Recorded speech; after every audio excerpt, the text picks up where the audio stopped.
आज घरी बनली आहे कोबीची भाजी आणि मुलांची तोंड झाली आहेत वाकडी. दुपारी कशी खाल्ली त्यांनी, पण आता म्हणतात काहीतरी चटपटीत हवं. घरी पनीर आहे, तर पनीर टिक्का मसाला बनवूया. चला सुरुवात करूया.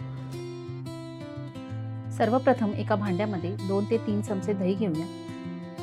खूप आंबट दही नाही घ्यायचं.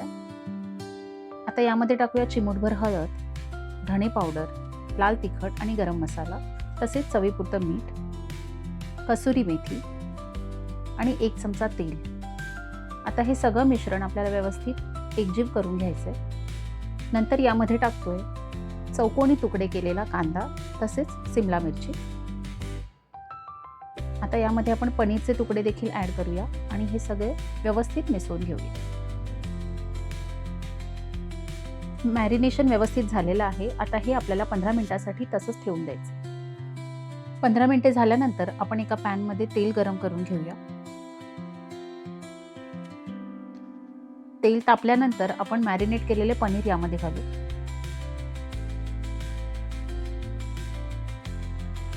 मध्यम आचेवरती 3 ते 4 मिनिटं आपल्याला हे परतून घ्यायचंय. वाव, किती यम्मी दिसतंय.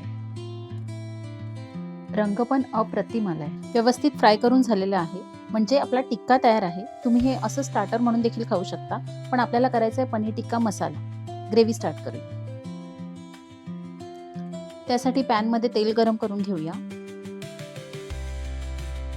तेल तापल्यानंतर त्यामध्ये आपण एक मोठा बारीक चिरलेला कांदा टाकूया. कांदा चांगला मऊ होईपर्यंत गुलाबी रंगावरती परतून घ्यायचा आहे. नंतर त्यामध्ये 2 मोठ्या टोमॅटोची प्युरी टाकतोय.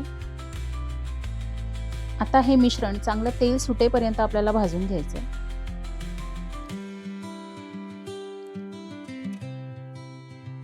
त्यानंतर त्यामध्ये टाकतोय आपण लाल तिखट. व्यवस्थित मिसळून झाल्यानंतर त्यामध्ये आपल्याला थोडंसं पाणी टाकायचं.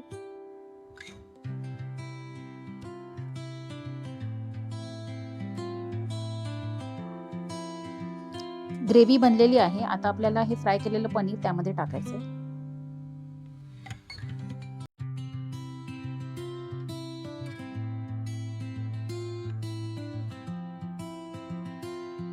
चवीपुरते मीठ घालून घेऊ आणि 5 ते 7 मिनिटं शिजवण्यासाठी ठेवून देऊ.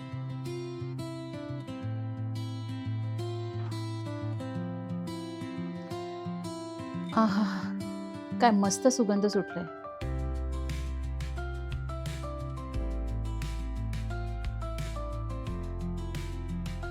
आता वरून क्रश केलेली कसुरी मेथी आणि कोथिंबीर घालूया आणि सर्व करूया.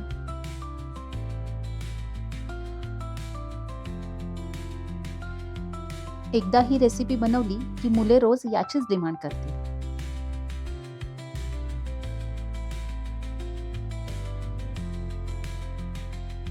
पनीर टिक्का मसाला तयार आहे. रोटी, नान, चपाती यासोबत खूप छान लागतो. नक्की ट्राय करा आणि कशी झाली रेसिपी मला कमेंटद्वारे कळवा. तुम्हाला जर हा व्हिडिओ आवडला तर नक्की लाईक, कमेंट आणि माझ्या चॅनलला सबस्क्राईब करा. धन्यवाद.